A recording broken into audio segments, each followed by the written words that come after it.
সত্যি বাইরের এই প্রচণ্ড রোদে ভেতরের পরিবেশটা যে এতটা ঠান্ডা হবে তা আমরা কল্পনা করিনি। মণ্ডপের চারিপাশ ঘিরে রয়েছে অসংখ্য জানালা, যা দিয়ে খুব সুন্দর ঠান্ডা হাওয়া বয়। জানো তো, এখানের ভেতরটা প্রায় সারা বছরই এরকম ঠান্ডা থাকে, তাই তো ভেতরে কোনো ফ্যানের ব্যবস্থা নেই। এই ভর দুপুরে ঘুরে সবাই বেশ ক্লান্ত, তাই ভেতরে এসে যে যার মতো করে বসে রয়েছে।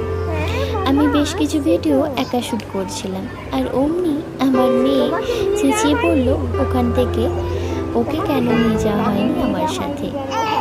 আবার মেয়ের আবদার রাখতে আমি যে জায়গাটাতে শ্যুট করেছিলাম আবার ওই জায়গায় নিয়ে গেলাম। জানো তো, এটা একটি বিশাল ধ্যান কেন্দ্র। এখানে হাজার হাজার মানুষ একসাথে বসে ধ্যান ও সুদর্শন ক্রিয়া করেন। আর এই যে ফুলের মতো ডিজাইনটা দেখছো, এর চারিপাশে বিভিন্ন দেবদেবীর মূর্তি আঁকা রয়েছে। আর আমরাও এখানে বসে অনেকটা সময় একসাথে কাটালাম। বহুদিন হলো আমাদেরও দুজনের এরকম বসে আর আগের মতো সময় কাটানো হয় না। তবে জানো, এখানে এলে তুমি নিজের ভেতর এক পজিটিভ এনার্জি অনুভব করতে পারবে। আর বাইরে আমরা কিছু ভিডিও করলাম। উপরের দিকে অসংখ্য কাগজ ফুলের গাছ রয়েছে, যা দেখতে অসম্ভব সুন্দর লাগছে, তাই এখানে আমার মেয়ের কিছু ভিডিও করলাম। এখন সূর্যের তাপটা অনেকটা গড়িয়ে এসেছে।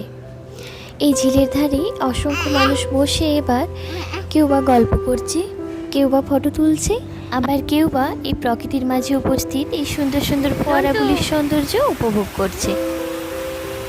কি সুন্দর লাগছে। আর আমিও ঠিক এই ফাঁকে ওদের বাবা মেয়ের একটি সুন্দর মুহূর্ত ক্যামেরা বন্দি করেছি। জানো তো, এখানে অন্নপূর্ণা ডাইনিং হলও রয়েছে।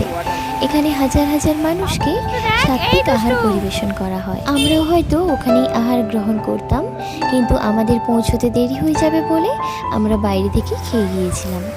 অনেকেই জানো তো জলের ধারে দাঁড়িয়ে রয়েছে, আর এই যে ফোয়ারাগুলো দেখছো, এই ফোয়ারার জলগুলো মাঝে মাঝে হাওয়ার সাথে এমনভাবে মুখে ছোঁয়া দিয়ে যাচ্ছে না, সত্যি কি অদ্ভুত যে শান্তি, বলে বোঝাতে পারবো না। এরপরেই আমরা রওনা দিয়েছিলাম বাড়ির পথে। বাড়ি ফিরে আমার মেয়ের দুষ্টুমি আর বন্ধ হলো না। জানো তো, কয়েকদিন ধরেই ভেবেছি ভিডিও দেব, কিন্তু সত্যি কথা বলতে সময়ের অভাবে আমি ভিডিওটা এডিট করতেও পারছিলাম না, ভয়েস দিতেও পারছিলাম না।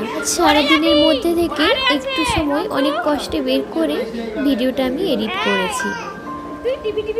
চলো, অনেক গল্প করলাম, আজকের মতো এই পর্যন্তই। এর পরের ভিডিওটা খুব তাড়াতাড়ি নিয়ে আসার চেষ্টা করছি। ততক্ষণ সবাই ভালো থেকো, বাই বাই।